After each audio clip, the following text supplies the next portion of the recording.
آج اس شفاق واقعے کو 7 برس بیت گئے، 7 سال۔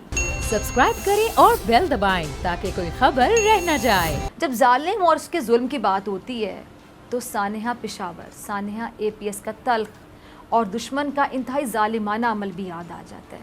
آج وہی دن وہی تاریخ 16 دسمبر، اور سانحہ پشاور کے شہید معصوم جو بچے، اساتذہ کرام، ان کی 7ویں برسی۔ آج اس شفاق واقعے کو 7 برس بیت گئے، 7 سال، لیکن زخم ساری قوم کا آج بھی تازہ ہے۔ ایسا زخم جہاں سے آج بھی خون رستا ہے۔ آج بھی یہ دل دہلا دینے والا واقعہ آنکھوں میں بے ساختہ آنسو جاری کر دیتا ہے۔ 16 دسمبر 2014، وہ تاریک دن جب شفاق دہشت گرد اسکول میں داخل ہوئے، انہوں نے بچوں پر اندھا دھند فائرنگ کرنا شروع کر دی۔ انہیں معصوم بچوں پہ ترس بھی نہیں آیا، انہوں نے بچوں پر اندھا دھند فائرنگ شروع کر دی، چن چن کر ان بچوں کو شہید کر دیا۔ 16 دسمبر آپ سمجھ لیں وہ سیاہ دن جب مسلح دہشت گردوں کی فائرنگ سے اساتذہ سمیت 150 پھول جیسے بچے جان کی بازی ہار گئے۔ 150 جانیں، جان سے جانے کا مطلب یہ ہوا کہ 150 گھر تباہ ہو گئے۔ بچوں کے والدین تو جیتے جی مر گئے۔ معصوم بچوں کی مائیں آج بھی بچوں کی جدائی کے غم سے نڈھال ہیں۔ ان ماؤں کو کیسے قرار آ سکتا ہے، کیسے سکون آ سکتا ہے، جن کے کلیجے زخمی ہیں، جنہوں نے اپنے ہاتھوں سے تیار کر کے اپنے بچوں کو پڑھنے بھیجا تھا تاکہ ان کا مستقبل روشن ہو سکے، لیکن ان ظالم دہشت گردوں نے ان بچوں کے گھر والوں کا مستقبل تاریک کر دیا، ان ماؤں سے ان کے بچوں کو چھین لیا۔ ان معصوم شہیدوں نے دنیا سے جاتے جاتے بھی ایک پیغام دیا کہ اس ملک کے بچے بھی ظالم کے آگے جھکیں گے نہیں، اس ملک کے بچے بھی ظالم کے آگے نہیں جھکیں گے۔ اب ان ننھے پھولوں اور اس سانحے میں شہید ہونے والے اساتذہ کرام کو بھی جتنا بھی خراج تحسین پیش کیا جائے، یقین جانیے وہ کام ہے۔ میرے خیال سے الفاظ ہی نہیں کہ الفاظ میں پیش کیا جائے خراج تحسین۔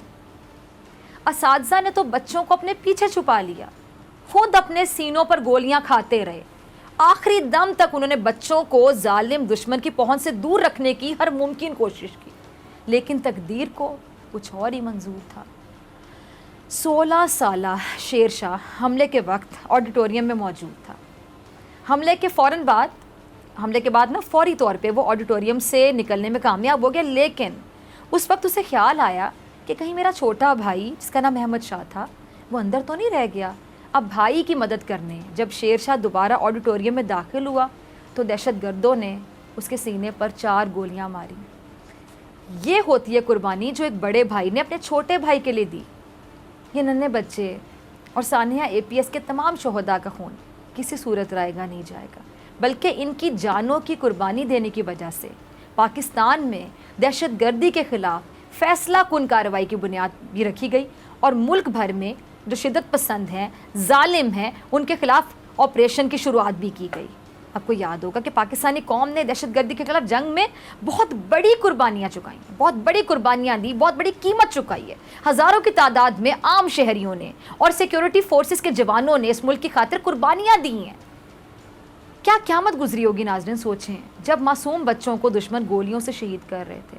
اس وقت دشمن کی بندوقوں سے برسنے والی جو گولیاں ہیں، ان کی آواز ان معصوم پھولوں کے دلوں پر کیسی قیامت ڈھا رہی ہوگی، کیا کیفیت ہوگی۔ دشمن تو اس دن بہت خوش تھا، لیکن وہ یہ جانتا نہیں تھا کہ وہ جیتا نہیں ہے، بلکہ وہ تو ہار گیا، کیونکہ جو انسانیت کو قتل کرے وہ کبھی بھی جیت نہیں سکتا۔ اس دن پوری انسانیت کی ہار تھی۔